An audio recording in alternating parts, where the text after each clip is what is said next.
You're listening to the Options Insider Radio Network. For more quality options programs, visit www.theoptionsinsider.com or search for Options Insider Radio Network in your podcast provider of choice. Listeners can also access all of our programming through our mobile app, available in iTunes and on Google Play. Don't forget to follow along with your favorite programs and submit your own questions for the hosts at twitter.com/options, facebook.com/theoptionsinsider, or via questions at theoptionsinsider.com.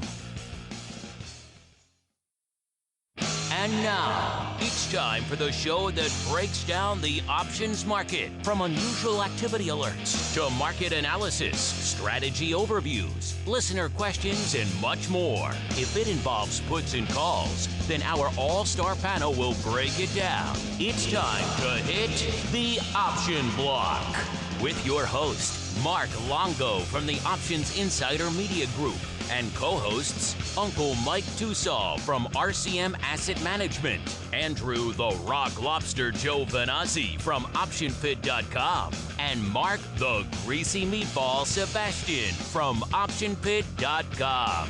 And now, get ready to hit the option block. All right, everybody. That rockin' tune means it's time to rock out with us here on the option block. Hopefully, we're your favorite bi-weekly source for all things options related. I know a lot of you last week were missing the live streams of this show and some are always on the network. Don't worry, we're back. We're back in Chicago. We're back in the studio, bringing to you some lovely live content this week, as well as a whole freaking bunch, to use a technical term, of on-demand stuff. Hopefully, you've been glued to the network this week. You've been seeing all of my conversations with all the various movers and shakers in the world of options all throughout the course of the options industry. They've all been unspooling and unfolding throughout the network over there. So pick your poison, find the ones that interest you, or just mainline them all. I guarantee you, when you're done, you'll have a pretty interesting view of what's going on in the world of options, as well as I try to put to them some questions I know you guys have on top of your minds, so you can kind of get a broad cross-section of how the industry thinks about certain issues like liquidity and about things like after hours, which I know is near and dear to your hearts, and a lot of other things. So stay tuned to those. I think they're pretty fun, and hopefully you guys do too. And of course, you guys can always send us your own questions. Maybe you want us to have a guest on the show, someone you want me to interview, or maybe perhaps something you want us to talk about here on this fine program. You know how to do it. It's at the website. You can do it via the mobile app. You can do it via social media, at options on pretty much most of the major platforms, or hit us up in the live chat if you're listening there. However you like to do it, get those questions in. We do like to hear from you guys. And joining me on the old program today, let's spin the wheel. Let's see who we've got on the old option block all-star panel. Let's go first. Let's go in order of radius. First, closest, the shortest radius, going out there to scenic and lovely St. Charles, where we are joined once again by Uncle Mike Tussaw from RCM Wealth Advisors, coming to us from the Skippies near his office. Uncle Mike, welcome back to the program, sir. Always happy to be here. You're getting me craving that Skippies again. Trying to eat a little bit more healthy, but good gosh. Skippy's Euro always sounds good. What's healthier than some sliced meat covered up with some, onion, or not onion, but like cucumber sauce there, tzatziki? I mean, that's all healthy. It's cucumbers, right?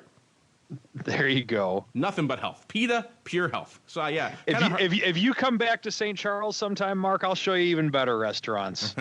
Is there a better restaurant than Skippies? I don't know. I don't know if such a thing exists. How dare you malign our beloved Skippies, sir? I'm gonna take you off the wall of fame over there just for that. As we move on out farther, perhaps there's a restaurant near him that also has a wall of fame. I don't know if they have restaurants that can accommodate that many people in the hinterlands of Maine, where we are joined once again by the rock lobster himself, Mr. Andrew Giovinazzi from OptionPit.com. Mr. G, welcome back to the show. How goes the throwing of your child's doctor into the ocean?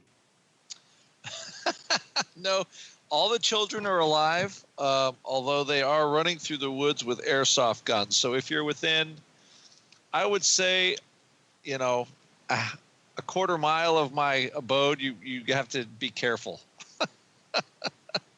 So that's the latest. That's the latest thing, dressing up like stormtroopers and running through the woods with biodegradable bullets.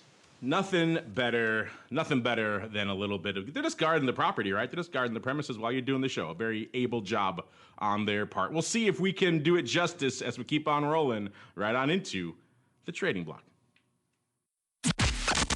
It's time to break down the latest topics, trades, and trends in the world of options. It's time for the Trading Block.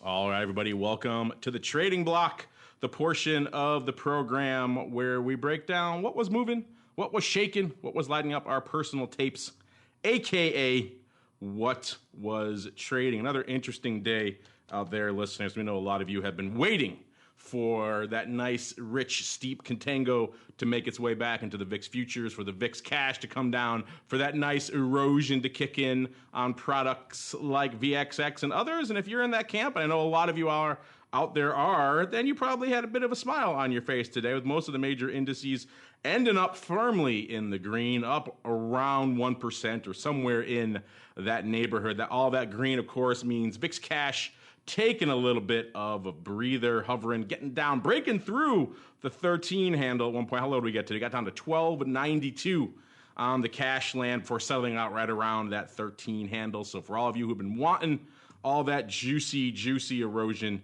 to kick in, it did. Certainly our old friend VXX also coming in today as well, off nearly 5% or nearly two handles, right around 36.30 or so. So this is the day a lot of you have been waiting for. Hopefully you enjoyed it and your counts reflect that commensurately. Hopefully for you guys, there's a lot more of these days to come out there as they took, I think the technical term is a drubbing out there to the futures out there in vol land as well, just taking it on the chin. So I guess everything is right with the world once again. VIX is low, the markets are high. Uncle Mike, I know you've been champing at the bit to break out the old better, never better time to sell. We're getting perilously close to those levels. You starting to feel it in your belly lurking again? Oh, man, now you're getting me nervous, because now if people start talking about it too much, then it might not happen. But we still have a ways to go before we get to the all-time highs again. So I believe it's at least in SPY, we got another $15 to go. So we have about another 150 points. So we still have a little ways to go. But Pshaw, 1 day's movement, nothing. Nothing, Hal. 1 day's movement. So there you have it, folks. Mark Longo says we are going to be at all-time highs by the end of the week. So by tomorrow's close, we'll be at new all-time highs, according to Mark Longo. I love it. Now, you do kind of get a feel for it, but what we need to be careful of when looking at this, are we just bouncing off of the lower end of the range? So, for example, we did break through the most recent high set on April 18th, to where the high was 271.30. So we definitely went above that today. So today was a key event along those lines. But with that being said, we've kind of had we've had a very wide range, you could say, ever since the big drubbing in early February, kind of going between around the upper 250s and the 280 level on SPY. So we're kind of in the middle of that right now, but we've definitely had some good momentum recently. But I really think that the next test of where we're going to see it will be around the 280 level. And then after that, that's when I'll start getting the itch to start saying my never before. Oh, I almost said it just by accident. But I would say around those levels, I'd get a little bit more excited about it. Today was interesting in that technology was the leader in the markets today. So that can be a very good thing. But overall, it was fairly broad-based with every sector being up on the day. The big macro news from what I could tell was that it looks like inflation is not going to be going as good as or as intense as was expected. And so with that, it looks like maybe the market is thinking, okay, well, maybe the Fed doesn't have to be as aggressive and the rates won't go high again. Who knows how much of that is actually true within the markets, but that was something that was going across a lot of the financial news media today. The other thing, of course, with us now out of the Iran deal, with President Trump getting us out of the Iran deal, oil prices did get a little bit of a bump from that. And obviously that was not today. That was a few days ago. And so we did get a little bit of a movement, some movement in the oil land from that.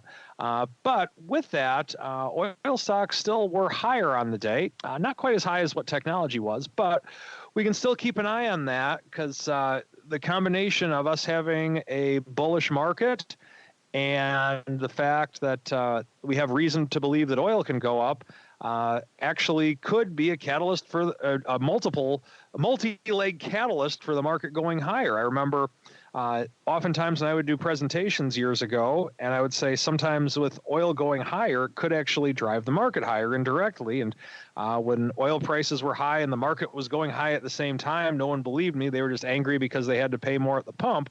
But with that being said, I really do believe oil is playing a part in this rally over the course of the last few days, and I don't think anyone would dispute that.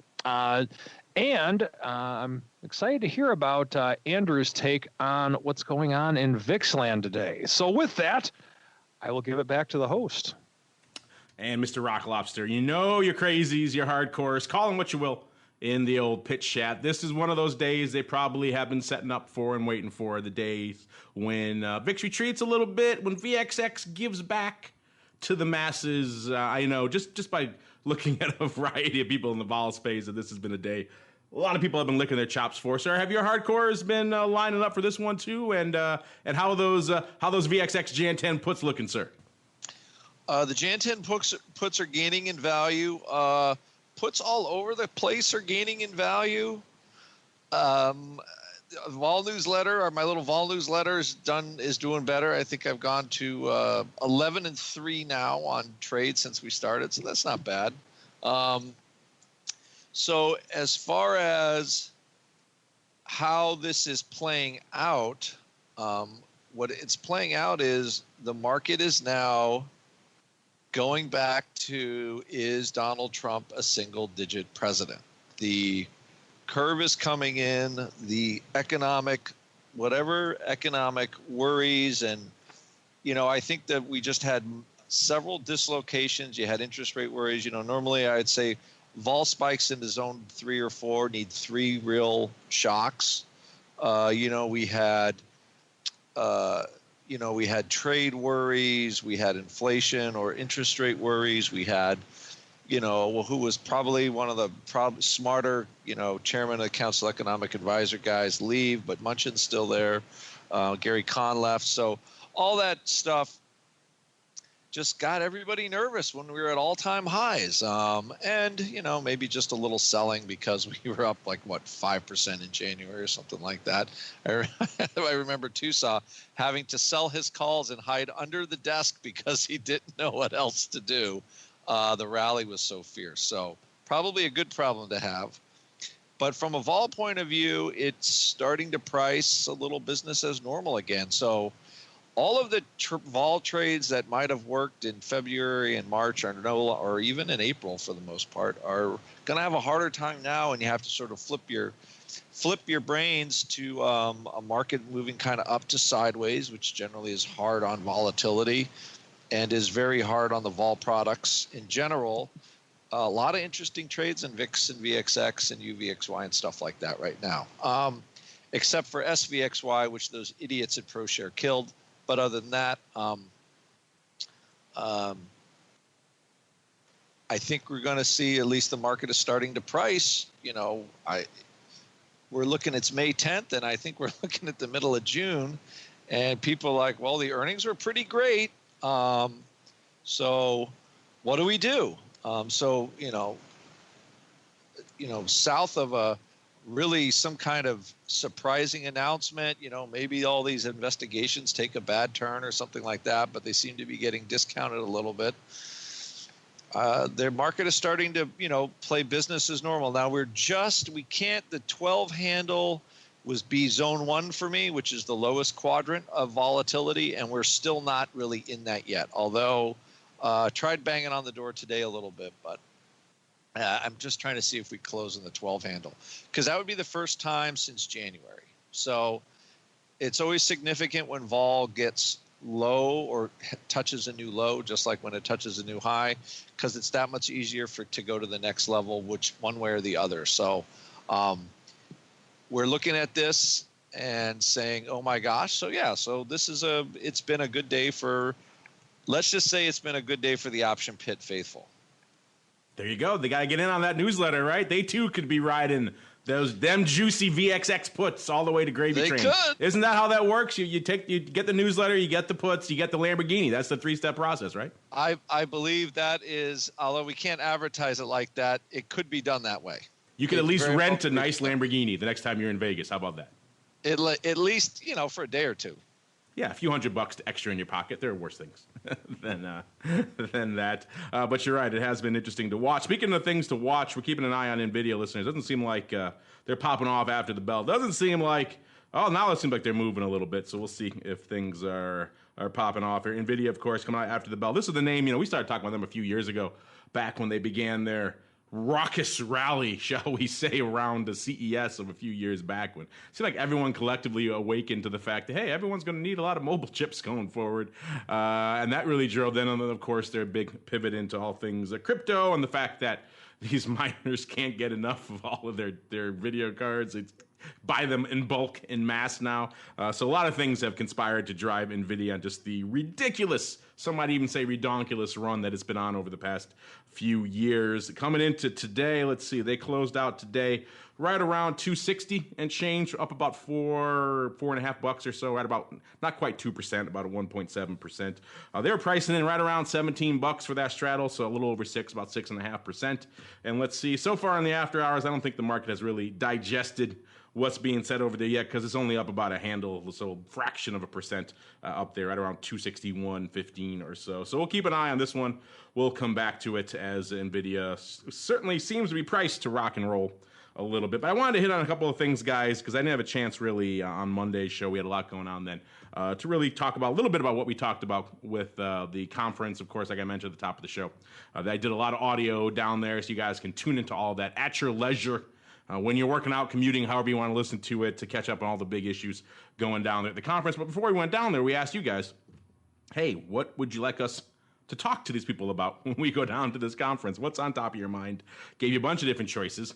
For a long time, options liquidity issues was number one on our poll. And so we did talk about that a lot at the conference. In fact, it was very interesting. It did seem like this year, first off, that's something we talked about. It's been a subtext of a lot of conferences in the past, but it's kind of been an issue that's kind of deep in the weeds. A lot of people are out there trading the top 10, top 15, top 20 names. They don't really see the issue. They don't see the problem. It doesn't really impact them. So this has kind of been an issue people who've been watching the space for a long time like us kind of bring up at conversations like this, but hasn't really percolated beyond that. And recent months, that has happened. We've seen big outlets like the Journal and others really start taking this issue of options liquidity, or perhaps the lack thereof, to task. That's driven a lot more mainstream awareness of this. Even your proverbial grandmother in Iowa now is starting to say, hey, what about this liquidity and options? I hear it isn't as good. So that's been an issue. And it seems like collectively the industry, I was very pleased to see everyone I talked to really seemed aware of that, really seemed engaged with that. Even people like the OCC, who a lot of people have kind of pointed fingers at over the years, saying, hey, maybe they could help us kind of mitigate some of this by dialing back some of the strikes, dialing back some of the burden on the market makers out there who have to list all these things. They seem to be cognizant of that and be willing to take some steps. So we're hearing it from the exchanges, from the trading firms, from the OCC. People are probably willing to make some steps to dial things back a little bit. We kind of raced to embrace this penny pilot, this penny pricing. It seemed like it was a great idea. Also, things like auctions, which have impacted that displayed liquidity quite a bit. And so as a result, you guys out there who want to trade beyond these top 20 names, you kind of have some issues. You encounter some issues, and the markets are wide. People aren't stepping up to fill you the way you perhaps would hope, because there's just not enough liquidity out there to really make that happen. So perhaps some of these things, whether it's delisting names that don't trade a lot or strikes that don't trade a lot, maybe making those RFQ, maybe a little bit of a half step there, or things like that. There does seem like there's some willingness to pursue that, which is interesting. And the first time I really came out of a conference like this thinking that kind of thing. The other thing, which actually ended up trumping, you guys drove it home in the final hours of this poll, 44% saying you wanted after hours for options, or at least to talk about this. So I did my duty as the host. I brought that up to everybody who came through. I said, what about this after hours thing? Is there some some skin in that game? And it seems like things are mostly still split. I think that's a very divisive issue, and it's been split for some time. It seems like this year in particular, there's a little bit less perhaps impetus to go after that, just because people are wrestling with liquidity in the intraday session. That's a primary problem. So people want to get their hands around that first, it seems, before they launch a session that they know will be illiquid kind of by definition. But it does seem that there is some support for this. It's going to be around some sort of limited pilot type thing around earnings. Maybe you do a Google or an Amazon. The weekly that expires during earnings, that's the one that gets the after hours and nothing else. There'd be some education involved in how that would work, but that seems like maybe there's some support for that limited version, if there is any support there. So those were the kind of the two big things. Crypto, ironically, didn't come up at all to anybody that I talked to. I tried to bring it up a few times, but it wasn't, unlike other shows like the FIAs and SIBO conference, RMC, which had keynotes of the Winklevosses, there was really not a lot of crypto to be found there, which was, quite frankly, refreshing. I don't mind not taking a break from talking about crypto, particularly because there are no options on it yet. And everyone I asked, when I did ask about this, I said, hey, when are we going to get some options? Everyone seemed to pump the brakes, including the folks over there at SIBO, who, after racing the future out of the gate, now seem a little bit hesitant to get going with the options. Of course, they also have to deal with the SEC on that front. That's a much different rules of engagement there, but still, doesn't seem like we're getting crypto options anytime soon. So that one didn't really make it to the top. I don't know, you guys, Mr. Rocklobson, maybe we'll start with you. What are your thoughts on this liquidity issue being top of mind? Because this is something I think that's really starting to percolate through to a lot of people, even the active retail, that I'm sure a lot of the hardcores in your pitch chat have probably been complaining to you about this for some time. What are your thoughts that the industry seems like it's finally maybe getting some momentum to maybe fix this? How do you fix liquidity? I mean, you got to be realistic. You're a market maker. How do you fix liquidity? Well, some of the ways I was thinking about it, because I was talking to people about this specific issue, saying, how do we do this? Because obviously it's a reflection of the fact that there aren't many market makers anymore. You can count the big firms who do this really on one hand. And so outside of them, it's not really a big ecosystem of liquidity. So doing things to perhaps decrease the burden on them and perhaps conversely increase the incentive for new firms to enter would be doing that, like dialing back a lot of these strikes that people have to quote to right now that are just completely meaningless, that trade by appointment, if at all, yet there is risk there, and these guys could get hit at any time if their model gets out of whack on this nonsense strike because the algos will pick them off. So decreasing that burden, I think, could go a long way towards it. MIAX adding number 16 doesn't really help, but a little bit at a time. I think that's at least something. Wouldn't you agree? I think you could do that, but I mean, part of the reason that a lot of liquidity providers got driven out is the way all the big firms demanded that how the marketplace got set up. They wanted, if I spend the most money, I'm going to get, my system will be faster to get quotes in any kind of priority. So they never really addressed the fact that, trying to keep everybody's seat, or basically everybody's membership, had an equal value. On a trading floor, if you were faster, you got a percentage if you were faster. And the problem with the electronic marketplace is you could not, if your quote wasn't faster, someone could be in front of you with 100 contracts or a slightly smarter algo, and you get nothing. So plus the fees and all the burdens on the regular liquidity provider, they kept piling stuff on that a smaller firm really couldn't handle. So the problem with the answer is they need people to risk private capital in more names. So the exchanges, especially somebody like the SIBO, who has the ability probably to do this easier, to make it easier to attract more liquidity providers by making because the big firms aren't going to leave. It's not like, Citadel's just going to stop making markets and options. So if you want to attract more people, you have to do things to broaden that. And also the second part is, as far as big paper, right, a lot of that is already placed ahead of time and crossed. So what they're looking for is they just want liquidity in kind of the smaller names, and that's just private capital bringing some money in and making a little better markets for retail.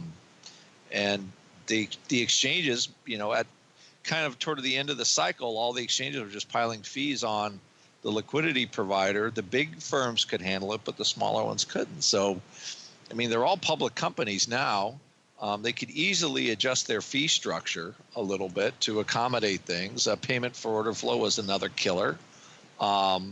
where that took a lot of the smaller person out because they have all these huge payment for order flow fees they had to come up with. So, the problem is the market tilted away from the liquidity provider, making it just too much of a penalty. So everybody just said, screw it.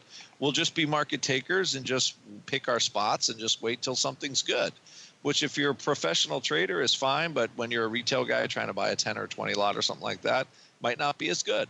So I think in a lot of ways, the exchanges they got what they got because that's the way they went by making it tougher for the smaller players to just bring capital to make markets and more obscure stuff, and to incentivize that. So until they change that, adding another exchange is totally stupid. It's not going to help liquidity whatsoever.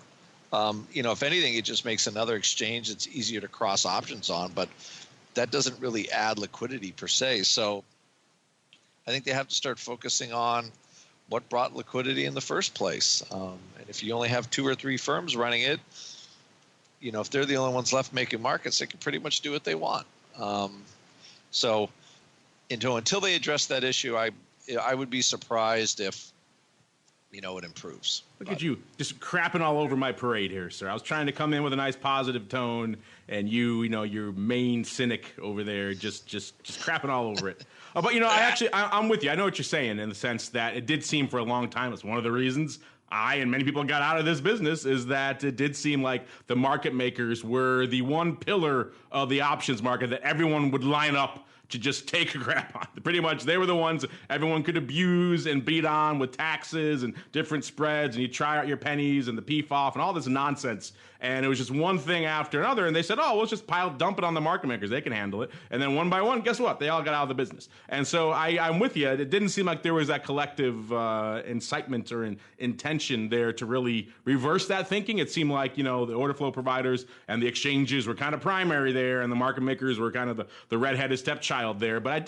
that seems to be changing. You could argue whether it's too late on that front. Maybe there's an argument to be made there, but still, I had the COO of the OCC tell me without prompting that market makers are far and away to him the most important and integral parts of the options community, the most important pillar by far. And I've never heard anyone really say that to me before in the decade plus that I've been doing this. So, and it wasn't prompted by me to make him say that. So it does seem like there is a bit of a momentum shift there, which could perhaps change this horse around before we get to one name doing all the volume in the business. I don't know if it's too little too late, but that at least gave me some encouragement. Uncle Mike, I'm looking for encouragement here. I'm looking for positivity. Get me away from this diehard cynic over here. Are you at all enthused by this prospect of perhaps enhanced liquidity, or is this not even an issue for you? For most of the stuff you trade with your clients, it's deep and rich as far as you can see. It's deep and rich as far as I can see. That's the kind of trading that I like. No, it's not much of an issue to me. We talked about that a little bit on another show, but I'm happy for the fact that they're doing something. Doing stuff does need to be applauded. I think we'd all agree on that. But is this going to be the ideal thing that makes it happen? I'm not so sure on it, but at least it's being talked about, because as of about a year ago, even in the last few years, I don't even remember this issue being talked about at all. So that part's good, but is this the ultimate solution? That remains to be seen. Yeah, same with after hours. That seemed like it's going to be tabled for a while, even though it does seem like there maybe is some interest in a limited pilot. Checking in again on our friends there at Nvidia. Does seem like the market is processing some stuff there now. It doesn't seem to be too bullish. As I mentioned, the stock was up about 4.5 handles intraday, closed right around 260 in the after hours. It's off about $5.50, or a little over 2%. They were pricing in about $17, so about 6.5%. So it's got a ways to go before it eclipses what they were pricing in from a straddle perspective. But still, seems like a market reversal of a trend. It actually was in rally ho mode for a little bit there in the after hours, rallied almost another $4. So actually net swing. This is about an 8-handle swing. So I guess if you're scalping in the after hours with the underlying, because we know you can't do it with options, But if you're scalping with the underlying, then maybe you're doing all right if you got some premium out there. But we'll keep an eye on Nvidia as we keep on going. Got to get some of the other hot names we're keeping an eye on here today because it is time for the Odd Block.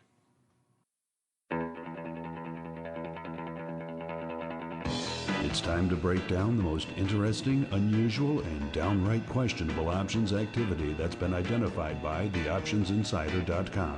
It's time for the Odd Block.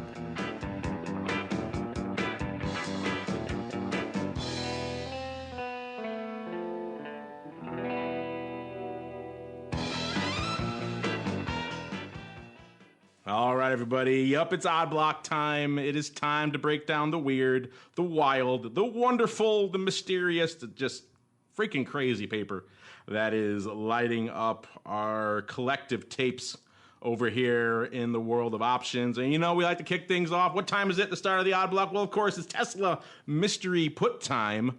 Let's check in with our friends over there, the Big T automaker. They closed 305, almost even. Off right about nearly $2, or not quite a percent. Looks like a little more than 0.5%. So a pretty mild day, all things considered, for Tesla. Let's see what was going on in our mystery puts. Did that shut down the mystery puts? No, it did not. Nearly 300 of the Jan 2019 50 puts hitting the tape, pushing 55,000 in OI on that strike now, which is just, I think the technical term is ludicrous there on that. Almost 300 also hitting the tape of the Jan 2019 20 puts. So for all of you out there saying 50 is too rich for my blood, I don't want to pay $1.25 for these things. I want to pay 30 cents for the Jan 2019 20 puts. Well, there you go.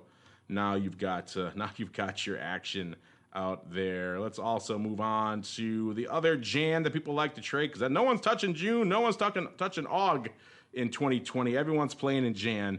The Jan 2020 20 puts doing a whopping 224 today. Those are also pretty out there. So you have your choice, the 2019 50s or the 2020 20s for not quite the same price. One's $1.25, one's about $1.35 or so, but still pretty close. So if you want those puts a little bit farther down the strike chain and a little bit farther out, if you think they're going to go bankrupt, but not quite for another year plus and change, then the 2020 puts may be your poison du jour. The 50 puts also doing just a sprinkling, about 38, but still over 13,000 open on that strike now as well. Just a lot of action continuing here in these crazy, crazy mystery Tesla puts. As we move on, Mr. Rock Lobster, I think we might have a new record here for the Odd Block here. So I'm looking here right now at some UA in Helios and Matheson Analytics, Inc., ticker symbol HMNY. This may have the dubious distinction, Mr. Rock Lobster,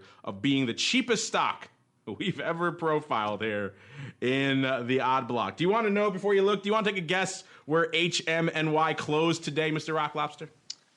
Oh man, I'm gonna guess $1.25. Ha! That's lofty. That's pricey. That's where rich people trade, sir. We're talking 60. We're talking 61 cents for HMNY. 61. It's a good thing. It's a good thing the Viceroy is not on this one, because he would lose his mind. He would lose in his mind. But this is an interesting one for all sorts of reasons. Not quite the fact that the stock is an option at this point, but all sorts of crazy paper was going up in this one today too. This name does about 15,000 contracts a day. Today doing 131, almost 132,000 contracts. Some of the best parts of this, Mr. Rock Lobster, people were buying options that were worth more than the freaking stock. That's my favorite part. They were doing it as spread, so they were spreading some of it off, but still, just on the surface, that alone just makes me laugh, if for nothing else. In particular, the big trades out here. There was a lot of paper going up out here, but the big trades were the June 15, on the 15th, obviously. The June 1.5 puts here. So deep in the money puts. They traded about 16,000 of these bad boys. A bunch of them going up for around 85 cents, and 85 cents, and prices in big blocks of 5,000 at a clip. So yeah, for 85 cents, Mr. Rockoff, people were buying puts that expire or trading, because there's some of this was going up on the bid here too. So they were selling these bad boys out. But still, I love the visual of seeing these options trading for more than the stock is worth here. 85 cents when the stock closed today at 61. Also saw the lion's share of the action going up. The June 1 calls doing a whopping 57,000. Those ones also trading, a lot of them going up big blocks for a nickel. Coming up there, blasting off. So they're doing those, perhaps a bit of a funky ratio, guts risk reversal, call it what you will here. 1/2 put 16,000 times, 57,000 of the one calls. Only doing those for a whopping nickel. Still, you're approaching 10% of the value of the stock on these. Either way, it just brings a smile to my face. There was paper across the board. Of course, HMNY closing today off 18 cents or a whopping 22.5%, prompting perhaps some of this massive influx of paper. This one is just crazy across the board. Let's pull up a chart here and let's just see. Let's just look and see what the heck has been going on here in HMNY. This name, if you are one of the few who does follow it, a year ago was trading $2.32. Then it had this, what looks like what can only be described, and again, I haven't looked at what this name does, but it can only be described as, shall we say, absurd price run up. Got up as high as $38.86 on October 11th of last year before crashing hard quite thereafter. So maybe there was a takeover rumor. Maybe like everybody else was going to pivot into crypto. I haven't looked. I don't know exactly what was driving that, but this thing has been on quite the journey. Only starting at $2, getting to nearly 40, and then finishing up at least the 52-week period here, fraction of a dollar. Mr. Rock Lobster, how much can you say about this except this is madness all about, sir? It looks like at one point, doesn't it have the feel that it was just a crazy short squeeze there? That is a pretty intense stock short squeeze. And people got crushed because it was a $2 stock, and in a month it went to $40. So I don't know if I've ever seen a short squeeze that intense ever. That is that has nasty written all over it. I think the only other time, remember those dry goods stocks a year ago or something? There was like dry ships and stuff. Yes. That was that had nasty written all over it as well. So I think, a lot of the put volume is probably driven around the ability to short the stock. And you got to be honest. A stock is 61 cents and you're actively going to try to short it again. When all of the rules make it so difficult to hold a short and the squeeze can be so mechanical and arbitrary that it could put your head in a vice again. So I'm just going to say, if this is one that could be squeezed again, this could be another one of those little fun ones that, that could pop up on the odd block every once in a while, because it has the potential, to be another whatever, just squeeze straight up to where, straight up squeeze. And you think, why would you ever buy $1 nickel calls? Well, you could blink and tomorrow the thing could be $1.60 because of the buy-in. Those could be 30 handles in the money in a couple of days. Could be, and then of course somebody will be touting them as this is how options work and all that kind of stuff. But that's sort of how the deal goes. So anyway, I thought it was I can see why they would do that, but you have to have a little bit of you would have to have a little knowledge about how short squeezes work to see. Maybe they're trying to engineer one. So probably worth keeping an eye on. I know it's a stupid stock, but anything that's going to make it move would probably be more on that end. You know what this one is? My opinion on that. This one is the parent company of MoviePass. So that big run-up coincides with the kind of launch of their $10 unlimited MoviePass thing, which, of course, this is the name. This is the new Amazon. Everyone says they're burning cash. They'll be out of money in 6 months, like they used to say about Amazon. New Amazon. Like say about Amazon 20 years ago, where, they're burning cash. They'll be dead in 6 months. So, apparently that looks like that run-up. Could have been some short squeezy action there, too. It feels like it, but it looks like a lot of that was built up around just taking the Tesla model of just the pure PR madness of all that blitz they did, and then everyone waking up and saying, wait a minute, they're paying how much for these tickets and how much are they charging? I don't know if that math works. And then, of course, bouncing right off of this. So, yeah, this is a fascinating, and they're still doing options paper, 50, 100 some odd thousand contracts today. So this one, they get the dubious honor of being the cheapest name ever featured on the odd block. Again, thank goodness no Viceroy. Wherever he is right now, his ears are burning, and he's just upset. He doesn't know why, but he's just upset. And so more power to you, Mr. Viceroy. Let's move on to another name a little bit richer. Also in the H category, ironically. This is Hewlett-Packard Enterprise, ticker symbol HPE, closing today, $17.65. Pretty much unched on the day. It's a thing that does about 3,300 contracts a day. Today doing about 13,000, about 8-to-1 puts over calls. And that pretty much brings us to what we saw today here. Listeners, let's scroll on down to June. There we go. That's a little easier. Yes, the June 16 puts was on our radar today. Paper coming in. Looks like doing your old favorite, Mr. Rock Lobster. A little bit of a line in the sand puts, doing a nice 5,000 of these bad boys for a whopping 18 cents. So drawing the line about $1.60 south of where it closed today and getting a nice 18 cents to do that, hitting that bid of 18 cents there. OI is negligible, so all open in paper. Seems like the old school play, Mr. Rock Lobster. And let's look here at the chart and see how this lines up. I'm going to tell you right now, spoiler, this chart nowhere near as crazy as the HMNY chart was. But still, interesting in its own right. Kicking off about a year ago, right around $19. Getting as low back in the late summer months of around 12 and change. Before vacillating and bouncing back up to about 19 again back in March.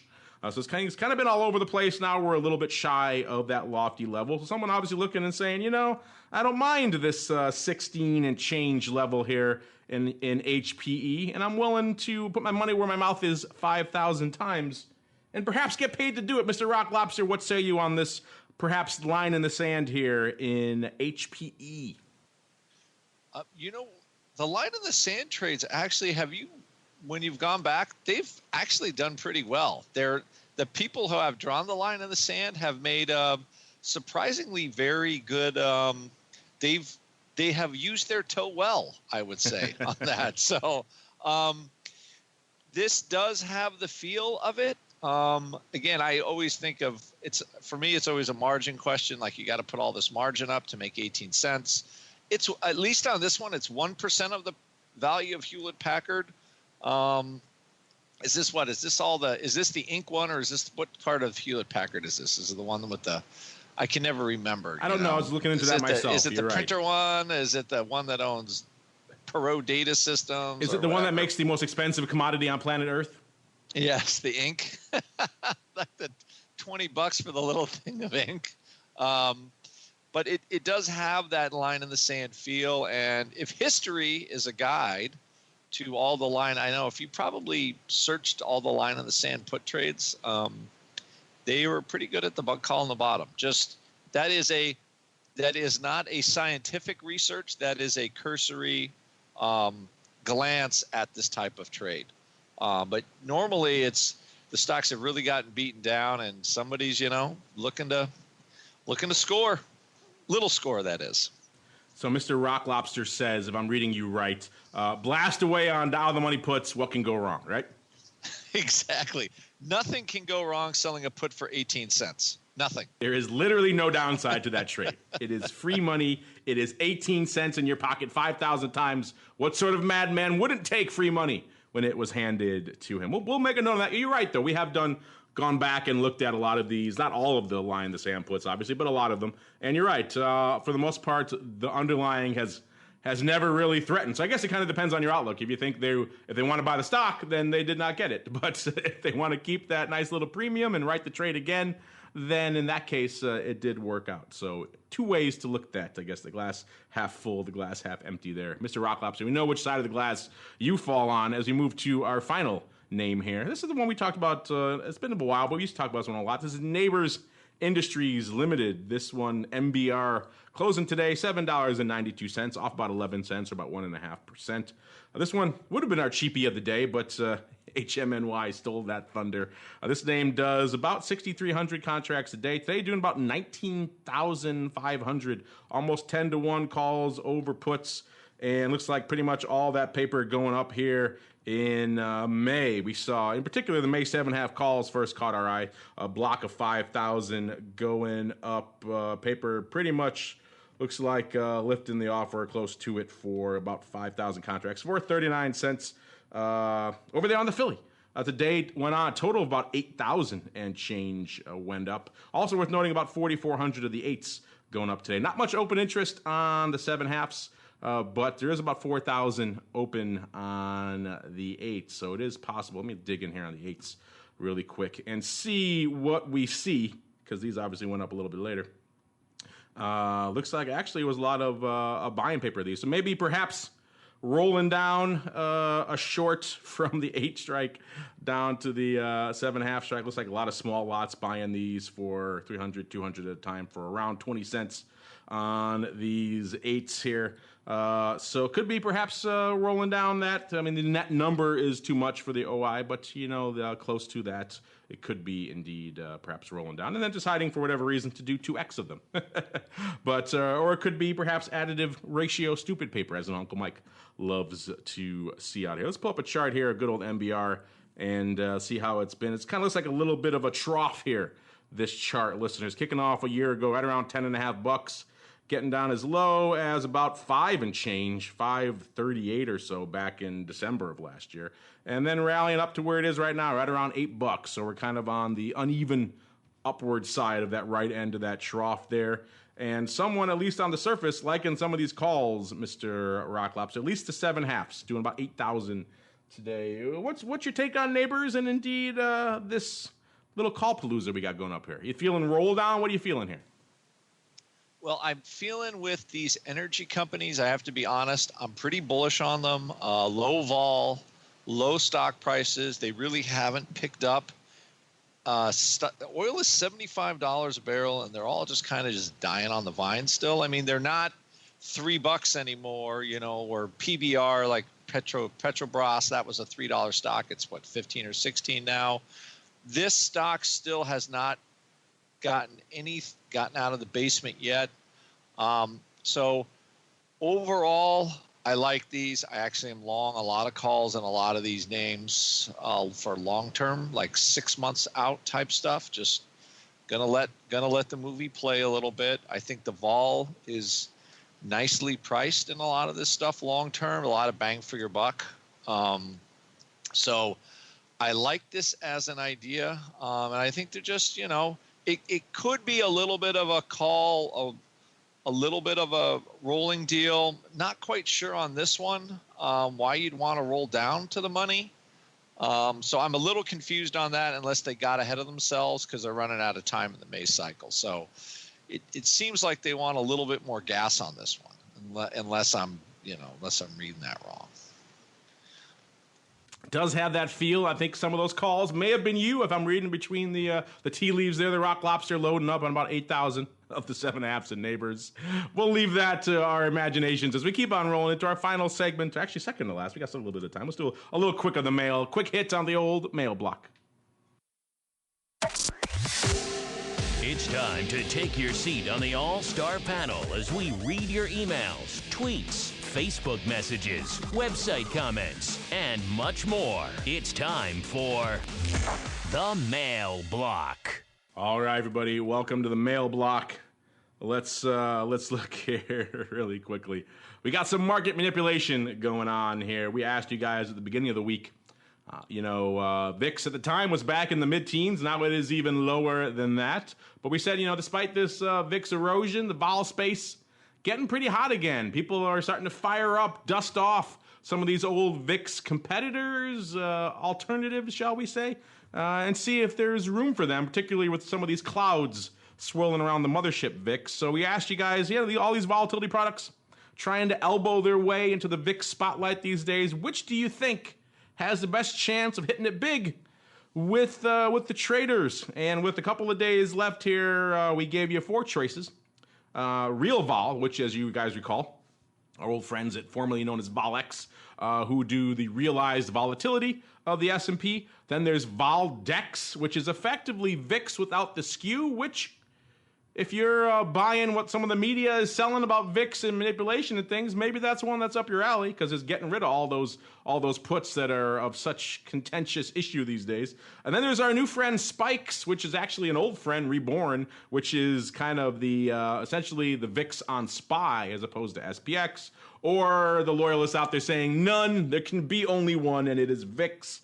I won't break down how it's going yet, but I will say market manipulation, because I see Scott Nations just retweeting, trying to gin up the votes for VolDex here, which is of course his product. So we'll see if that works out in his favor. Let's start with you, Mr. Uncle Mike. I know you're not a huge player in the vol space, though you did have a bit of a VIX come to Jesus moment about 6 months ago there, where all of a sudden you were just awakened to the magic that is volatility. But that said, if you had to pick one of these bad boys, the RealVol, the VolDex, the Spikes, or do you want to go with the old standby VIX will have no equal? What are you feeling, sir? And more importantly, what do you think our audience is feeling? Well, for me personally, I'm a purist, and so I'm of the school of thought, if you want to trade VIX, then you might as well trade VIX. So I'm going to go with just the VIX itself for me. However, there's plenty of people out there, a lot of the pit crazies, I would imagine as well, that can find little intricacies in different things that are going on. And they may want to trade something like that. So let's see. Who did you say was listening, trying to pump up his product? Scott Nations. I see it's working. His VolDex is already starting to climb up from where it was. Let's go with. I think the VolDex is. I think that his plug is going to help it. So let's go with VolDex then. I think that's what the audience is going to do. Interesting choice, Mr. Rock Lobster. Which of these do you think has the best chance of elbowing his way into the spotlight, or do you think VIX will slay all competitors? Well, to be honest, VIX has a huge head start. I always liked that realized vol product. The problem is I could never see how they could make that thing fly. Like, who's selling? It still will end up being a VIX type product, because when S&P realized vol is 5%, who the heck is selling that for 5%? Where are you going to find the offer for that? So there would have to be some sort of premium in that anyway. So anyway, because that vol has a time value. But anyway, I'm going to say the realized vol product, even though I kind of like that Scott Nations VolDex. I thought that was kind of a nice, easy way to do that thing. So look at me. I got no answer. I like 3 things. What the heck is that? I think you're embarking on a political career. I'll just say there's only one VIX, and that's it. There can be only one. Let it be VIX. Well, so far our audience is kind of in agreement. Again, we got a couple of days left, so there's still time to act. We'll see if it looks like Scott's action is already starting to turn the tide a little bit. VolDex was kind of in the toilet, climbing up now a little bit. But so far, 32% saying there could be only one VIX. That was a little higher until Scott started playing around there. 29% going for the new kid on the block, which is indeed an old kid, but kind of reskinned. Better spelling of the name, at least this time, which is Spikes. 29% saying a SPY VIX, that's the stuff for you. 23% going with our old friends RealVol, the S&P Realized vol. You know, that's a good point, Mr. Rock Lobster, about the realized premium. We saw that with the guys with the VIX up, VIX down, right? There was a clear bias to that paper. Can be kind of hard to sell the actual realized vol. You're right, but those guys have worked out some cool stuff there on those products. I'm looking forward to those. They have a deal with Box. I hope those things will finally hit the marketplace sometime soon. We've been talking about them for a long time. And bringing up the rear, at least for now, is VolDex with only 16%. But we'll see if a little bit of market manipulation will work in his favor. We do these things here Chicago style. Vote early, vote often. If you want to try to gin up some votes, we won't hold it against you. We appreciate a good effort here. All right, let's keep on rolling into our final segment. It is time for Around the Block.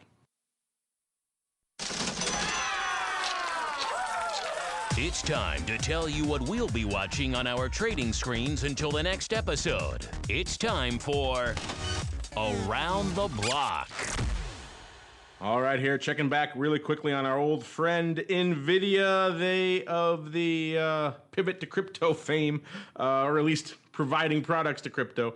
They kind of rallied a little bit off that low very briefly. They were hovering around 254.5. They got back up to about 257.5, so they rallied $3. Now they're right back down to about 254.5 again. So they seem to have settled out in that range, off about 6 handles. Not quite the 17 the market was pricing in, but still, the night is young. More things can unfold before the open tomorrow, or indeed on the open. We got more sell-offs as a result. Let's go back to Uncle Mike, sir. In addition to earnings and this debate over volatility products and liquidity and after hours and all this other crazy stuff, what is on your mind for the rest of the week into the weekend, sir? Well, I think oil is something that definitely needs to be watched. A lot of the oil rally did come before the Trump announcement of getting out of the Iran deal, but I think that's still something that can play a factor in this marketplace, as well as the fact that we broke through a pretty key level today on the S&P. So curious to see if we can continue that, but we still have a ways to go before we get to the next level of resistance. So I think there's a lot of interesting things to watch as we go forward. Uncle Mike, awash in things to watch out there in St. Charles. Last but not least, Mr. Rock Lobster, what is catching your eye? Are you going to watch the continued, perhaps, erosion in VIX land, or what is on your radar for the rest of the week, sir? Continued erosion in VIX land. I think it might slow down a little bit. We'll see, because it's running out of less room. But yeah, it can't. How much more can it go? 1% right? a day. I mean, you can't. Don't get in the way. So apparently, I just think the market's readjusting to create, the level of discourse in Washington. For a while, it was cool last year. Then everybody got worried, and now like, oh, okay, well, maybe something might happen. So I think this is just. The market is discounting. Volatility. So that's what happens, and we'll see how that all plays out. We will indeed, sir. As that music means, we've come to the end of another epic journey. Yes, I know. Dry your tears, dry your eyes. We'll be back again next week, listeners. You don't have to wait that long if you need more of a fix from our network. Of course, we've got more shows coming at you tomorrow. We'll be talking a lot of equity indexes and volatility coming up on TWIFO tomorrow. We'll have the Russell guys on that and joining us going forward on that program, I'm pleased to say. So there'll be a lot more comparing and contrasting of skews in the S&P versus Russell, shall we say, for all of you out there who like to do such things. I know there's quite a few of you out there. Also, of course, we got vol views coming in. If you're interested in perhaps one of these competitors like Spikes, of which I believe your compatriot there, Mr. Rock Lobster, has referred to MyX as MyXLax. One of their heads over there at MyX will be coming on Volatility Views tomorrow to explain to us exactly why we should be excited about all things spikes and why a SPY VIX makes sense to him, at least. So join us if you want to hear the nuances of that product and perhaps hear Sebastian make fun of it a little bit. Who knows? We shall see. Stay tuned for that. But before we go, let's go back around the horn one last time and see what's cooking with everybody. Mr. Uncle Mike, I know things are cooking. You can't really talk about them yet, so while we're waiting for all the good stuff to happen over there, what else can people do if they want to reach out to you, sir? By all means, feel free to contact me at any time if you're interested in working with a financial advisor who is not afraid of the word MyXLax. Thought that one was interesting. Anyway, feel free to contact me, 312-212-3531, and we can discuss option trading, long-term investments, you name it. There you go. Maybe someone buy that man a nice cell phone with a good speakerphone while he's at it. And I'm happy to say, I'm not afraid to say, I am afraid of the term MyXLax. It sounds like a horrible, horrible prescription remedy for a disease I want no part of. So let's stay away from that one. All right. And bringing around the horn, Mr. Rock Lobster, you mentioned your Vol newsletter. Where can people go if they want to learn more about such things? Vol newsletter, surf over to optionpit.com, about to start our VXX Made Easy, and surf on over to optionpit.com for my Vol newsletter if you want to learn how to trade Vol for a reasonable price. There you go. Is that VXX Made Easy is starting right now? Yes, sir. All right, there you go. Listen, head on over to optionpit.com if you're listening now, and you can hit the old webinar. If you haven't had enough of the Rock Lobster, you want to get another hour or two of him under your belt, head on over there. Hey, VXX is easy, right? Just watch it erode. It's so easy.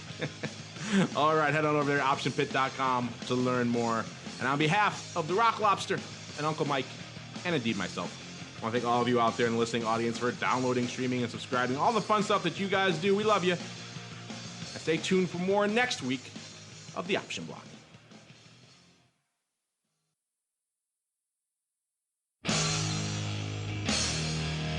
The preceding program was a production of the Options Insider Radio Network. For more quality options programs, visit www.theoptionsinsider.com or search for Options Insider Radio Network in your podcast provider of choice. Listeners can also access all of our programming through our mobile app, available in iTunes and on Google Play. Don't forget to follow along with your favorite programs and submit your own questions for the hosts at twitter.com/options, facebook.com/theoptionsinsider, or via questions at theoptionsinsider.com.